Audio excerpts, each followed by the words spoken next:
างขึ้นตัดไปเลยเบิ่งบัดนี้ค่อนข้างที่จะอันตรายเนาะทางไปลิ้นน้ำตกตาดเนี่ยหมื่นนี่บัดนี้นะ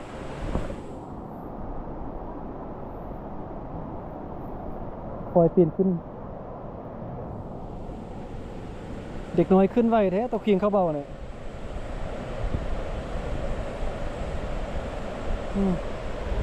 ฝนนี้ขึ้นอย่างฝนนี้ขึ้นบ่ได้แหละขึ้นหมดแล้วฝน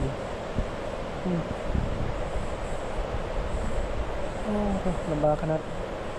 ประจนภัยของแท้อะไรนี่นะมือสั่น อย่าเลยอย่า ตับข้าสิมือจะมาสั่นน่ะโอ้ยเมื่อกี้ไปตับข้าข้าออกธรรมดานะ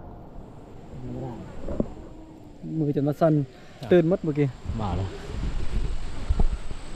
โอเคนะตอนนี้พวกเราก็ไปลิ้นนำตกตาดมานะ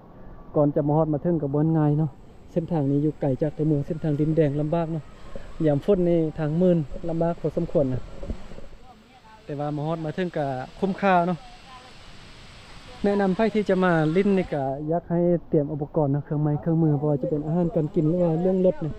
ให้เตรียมพร้อมเลยนะก่อนจะมาลิ้นตาดทะเลนะตอนนี้ก็กำลังขึ้นไปทางบ้านเนาะ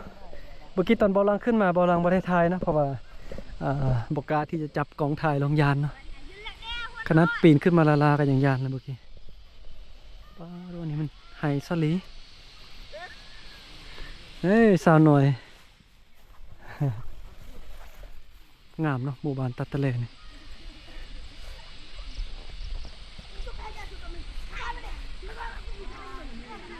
คุ้มค่าเนาะนำตกตาดกะสวยงามหมู่บ้านกะสวยงามเนาะเบิ่งป้าทุกทงไฮสลีงามขนาด